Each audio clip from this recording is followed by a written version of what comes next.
LRS scheme کے درخواست گزاروں کو تلنگانہ حکومت کی خوشخبری۔ تلنگانہ حکومت نے LRS لینڈ ریگولیشن اسکیم کے درخواست گزاروں کو خوشخبری دی۔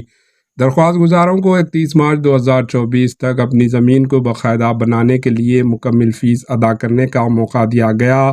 اس مدت میں LRS کی مکمل فیس ادا کرنے والے درخواست گزار کی زمین کو باقاعدہ بنایا جائے گا، جس پر وہ مکان تعمیر کر سکتے ہیں اور بینک سے قرض یعنی لون بھی حاصل کر سکتے ہیں۔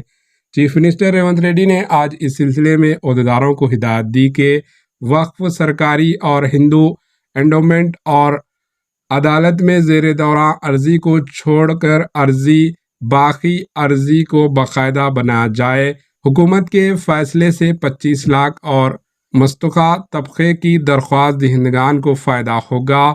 حکومت نے سال 2020 میں 31 اگست سے 31 اکتوبر تک LRS اسکیم کے تحت درخواستیں حاصل کی تھی، جس میں حیدرآباد اور ریاست کے دیگر بلدیات اور پنچایتوں سے 25,44,000 افراد نے درخواست داخل کی تھی۔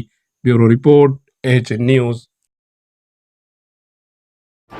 AHN نیوز کو لائک کریں، شیئر کریں اور سبسکرائب کرنا نہ بھولیں۔